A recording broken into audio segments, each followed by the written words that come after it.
आज का दिन बेहद खास है क्योंकि 10 सालों के बाद टीम इंडिया ने न्यूजीलैंड में सीरीज पर कब्जा कर लिया है। 5 मैच की वनडे सीरीज है, लेकिन भारतीय टीम ने 3-0 की अजय बढ़त बना ली है। भारत की गेंदबाजी शानदार रही, मोहम्मद शमी ने अच्छी गेंदबाजी की, खासकर हार्दिक पांड्या उनकी वापसी भी जानदार रही, 2 विकेट उन्होंने भी चटकाए। हमारे साथ है हमारे क्रिकेट एक्सपर्ट मनिंदर सिंह, उनके साथ हम बात करेंगे, डिटेल में एनालिसिस करेंगे भारत की सीरीज जीत का। लेकिन सबसे पहले आपको रिपोर्ट दिखाते हैं किस तरीके से पहले गेंदबाज बरसे और फिर बल्लेबाजों के लिए काम बहुत ही आसान कर दिया था। गेंदबाजों ने शानदार जीत दर्ज की, 3-0 से सीरीज पर कब्जा भी कर लिया है टीम इंडिया ने। न्यूजीलैंड में फिर गरजे हिंदुस्तानी शेर, टीम इंडिया ने किया न्यूजीलैंड को ढेर। विराट ने खत्म किया 10 साल का सूखा, कीवीलैंड पर कोहली की सेना का कब्जा, हैट्रिक जीत से की सीरीज सील। तीसरे वनडे में टीम इंडिया ने 7 विकेट से जीत दर्ज की और इस तरह से 5 मैच की वनडे सीरीज में टीम इंडिया को 3-0 की अजय बढ़त मिल गई और न्यूजीलैंड में वनडे सीरीज जीतने वाले दूसरे भारतीय कप्तान बन गए कोहली। इससे पहले 2009 में धोनी की कप्तानी में टीम इंडिया ने न्यूजीलैंड में 3-1 से वनडे सीरीज में जीत दर्ज की। रोहित शर्मा ने 77 गेंदों पर 3 चौके और 2 छक्कों की मदद से 62 रन बनाए, तो कप्तान कोहली ने 6 चौके और 1 छक्के के साथ 74 गेंदों पर 60 रन बनाए। न्यूजीलैंड के 243 रन के जवाब में टीम इंडिया ने 3 विकेट पर 245 रन बनाकर जीत दर्ज की। अंबाती रायडू ने 42 गेंदों पर नाबाद 40 रन की पारी खेली, तो दिनेश कार्तिक ने 38 गेंद पर नाबाद 38 रन बनाए।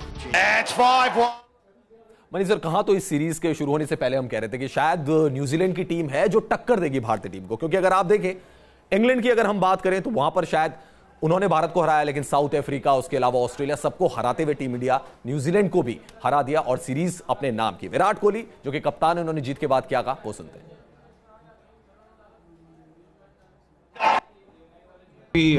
Looking at the first 3 games, we were looking to win at least 2 to set up the series well. But the fact that we have won 3 is an outstanding achievement.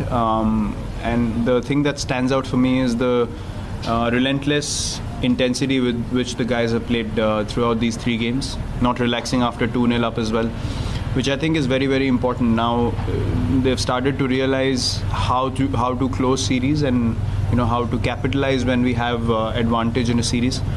So yeah, it's great if you see the bowlers. They were as hungry as the first 2 games, wanting to pick wickets.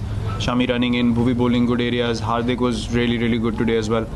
And those 2 spinners are quality anyway. So yeah, overall I am very, very pleased with how the 3 games have gone, and they've all been very clinical performances. Money sir, जैसा कि हम series शुरू होने से पहले कह रहे थे कि शायद न्यूजीलैंड वो टीम होगी जो भारत को टक्कर देती हुई नजर आएगी, ऑस्ट्रेलिया जैसा हाल नहीं होगा, लेकिन ऐसा लग रहा है कि ऑस्ट्रेलिया से भी बुरा हाल इस न्यूजीलैंड टीम का हो गया और जो टक्कर की हम उम्मीद कर रहे थे, कुछ चैलेंज मिलने की उम्मीद कर रहे थे, तीनों मैच में कहीं देखा नहीं। मैं भी थोड़ा सा हैरान हूँ न्यूजीलैंड ने जिस तरह से क्रिकेट खेली है, क्योंकि न्यूजीलैंड अपनी ही कंडीशंस में जिस तरह की क्रिकेट खेलती है और जिस तरह की क्रिकेट खेल रही है, मुझे ऐसा लग रहा था टक्कर होने वाली है और ये बड़ा चैलेंज होने वाला है इंडियन टीम के लिए। लेकिन तारीफ करनी होगी इंडियन टीम की, और कैप्टन ने भी कहा है कि जिस इंटेंसिटी से लड़के खेल रहे हैं उसकी वजह से इस तरह के रिजल्ट्स मिले। क्योंकि आप देखें आज भी ऐसा लग रहा था, एक समय ऐसा लग रहा था 300 तक पहुंच जाएगा स्कोर न्यूजीलैंड का, जिस तरह से उनकी पार्टनरशिप बन गई थी लेथम और विलियमसन के बीच। लेकिन बढ़िया बात इंडियन टीम के लिए क्या है कि इंडियन टीम के बॉलर्स, हमारी बैटिंग के बारे में तो कोई शक नहीं है किसी के मन में, हम सभी जानते हैं कि बैटिंग बहुत स्ट्रांग है, लेकिन बॉलर्स कि जो बॉलिंग कर रहे हैं, विकेट्स लेने के लिए हर समय बॉलिंग कर रहे हैं, कोई भी बॉलर हो, फास्ट बॉलर्स हो, स्पिनर्स हो, और ये एक बड़ी खास बात है क्योंकि आप जब विकेट्स लेने के लिए बॉलिंग करते हैं सामने वाली टीम के ऊपर दबाव बनता ही बनता है। और मुझे लगता है कि एक माहौल भी ऐसा बन गया इस टीम का जहां पर कि मजा आने लगा, एक दूसरे की परफॉर्मेंस को एंजॉय करने लगे और वाकई एक जबरदस्त यूनिट लगने लगा। जी हाँ, बिल्कुल। और मनी सर, ये कह सकते हैं कि चाहे ऑस्ट्रेलिया वाली सीरीज हो या न्यूजीलैंड के खिलाफ वनडे सीरीज हो, ऐसा लग रहा है कि पहली बार ऐसा नजर आ रहा है एक सीजन में जहां पे बॉलर्स डोमिनेट कर रहे हैं, बॉलर्स आपको मैच जिता रहे हैं, बॉलर्स आपके लिए मैच बना रहे हैं, बल्लेबाजों का काम बेहद आसान कर रहे हैं। तो एक घातक जिसे कह सकते हैं बॉलिंग यूनिट जो है भारत के पास बन गई। चलिए बात हार्दिक पांड्या की भी करते हैं। उन्होंने अश्लील कमेंट किए थे एक चैट शो में, उसके बाद बैन लग गया था। वापसी हुई हार्दिक पांड्या की, जोरदार वापसी की, 2 विकेट लिए। किस तरीके की परफॉर्मेंस रही तीसरे वनडे में हार्दिक पांड्या की, वो आपको दिखाते हैं। कामयाब रही पांड्या की वापसी, हार्दिक ने गेंदबाजी से बोला हल्ला। Yeah, very, very good to have him back. He's someone who provides a lot of balance to the team. And the way he bowled today showed that he went back and he was practicing his skills.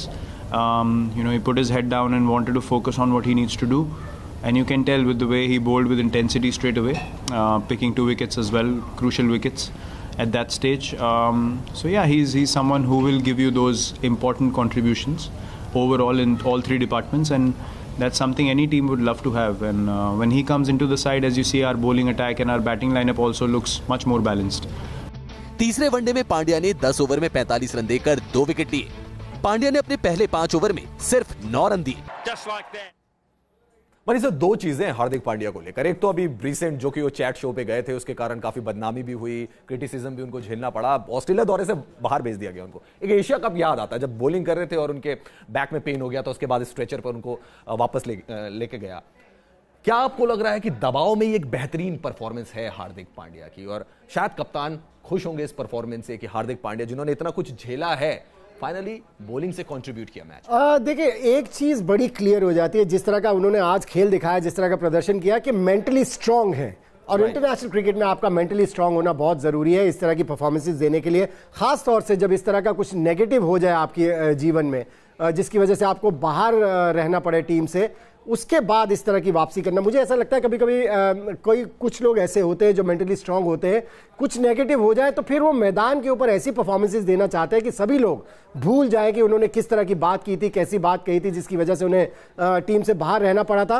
और वो चीज उनकी body language में आज दिख रही थी, क्योंकि केवल बॉलिंग अच्छी नहीं की है, क्या कैच पकड़ा है उन्होंने। सो ऐसा लग रहा है कि उनका फोकस बढ़ गया है उस हरकत के बाद। जी, और जस्ट टू ऐड ऑन मनी सर, कप्तान का अगर कॉन्फिडेंस हो किसी खिलाड़ी पर, जिस तरीके से बैक किया हार्दिक पांड्या को विराट कोहली ने, कि आए सीधा उनको प्लेइंग 11 में शामिल किया, और जिस तरीके से फील्डिंग में भी बैक करते हुए नजर आ रहे थे जब कप्तानी कर रहे थे विराट कोहली, कॉन्फिडेंस अगर खिलाड़ी को मिलता है तो उसका फायदा ऐसा ही दिखता है जैसा कि हार्दिक पांड्या ने दिखाया। चलिए बात ही रायडू की करते हैं। बल्ले से तो धमाल कर ही रहे हैं, लेकिन रायडू की बॉलिंग पर अब बैन लग गया है, क्योंकि आईसीसी ने रायडू के एक्शन को सही नहीं माना है और रायडू अपने बॉलिंग एक्शन का टेस्ट देने भी नहीं गए थे।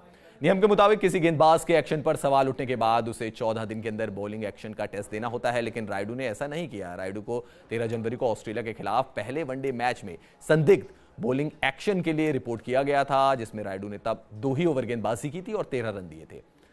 इंटरनेशनल वनडे मैच में रायडू ने अब तक 50 मैच की 9 पारियों में गेंदबाजी की है, जिसमें रायडू को 3 विकेट मिले हैं।